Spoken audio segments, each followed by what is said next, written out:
This is Legally Speaking. I'm Matt Topolsky, and I'm being joined today by attorney Jim Walker. How are you, sir? I'm good. We were talking about tort reform before we went to the break, and let me ask you, has it lived up to the hype? Has it done what it was expected to do? I guess that depends on who you are.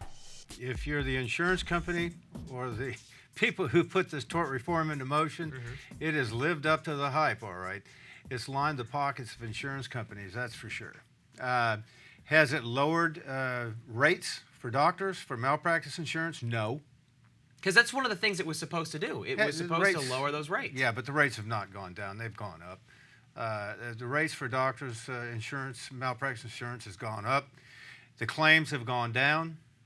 And, you know, they did promote to people to get them to vote for this thing.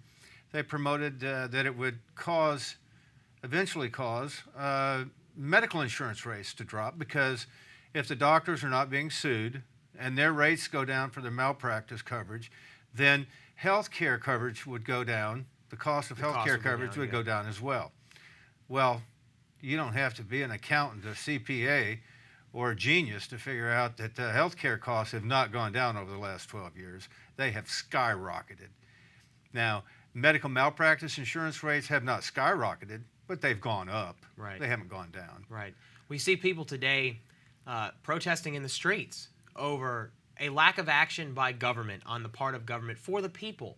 And in what's happening right now, let's say in Austin, for example, in the legislature up there, what is happening between the legislature and these insurance companies? It's kind of funny when you think about it, you know? Yeah, there's something going on. You know, the political parties in this country, I think maybe the Republicans more so than the Democrats, have always promoted this smaller government, hands-off business, stay out of business, just do your job governing and don't worry about getting involved in people's business or the business of doing business.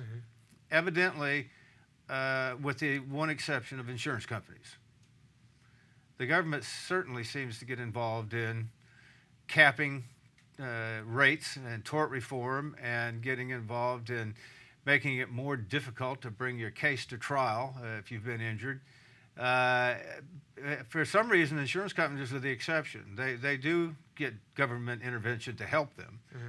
And that troubles me, because it makes one think, I could be wrong, but it makes one think that insurance lobbyists are getting through to the government officials. They're doing a heck of a job, it would sound like. Evidently, they're getting the ear of those people who are making the laws. The one thing that's fascinating about this is that what we're talking about is an issue of law here, which falls under, as we talked about, the Constitution. So they are actually regulating in areas that, quite honestly, they may not have the right to do.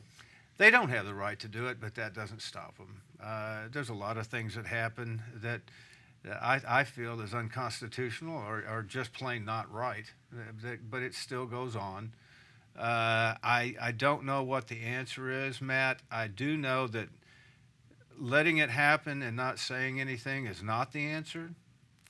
And I do know just standing by and hoping things get better or ignoring the problem does not make it better either. Right. There are watchdog groups out there that try to keep up with these kinds of things and try to keep us informed, but honestly, unless we make the changes at the ballot box, I guess, or maybe protest, maybe call our Congress people and our senators and tell them that enough is enough, run on your own merits, quit taking money from the lobbyists, and quit stepping on us. Yeah.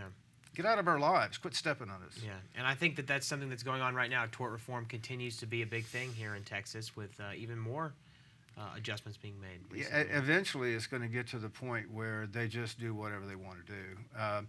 They're making it more and more difficult to bring cases to final conclusion in civil court.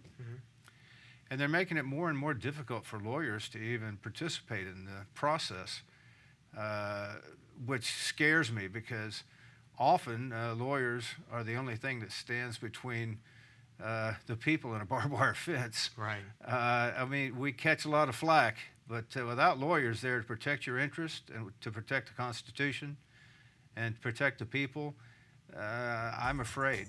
I'm afraid for our country, and I'm afraid for the people who are going to be hurt the worst by this. Yeah.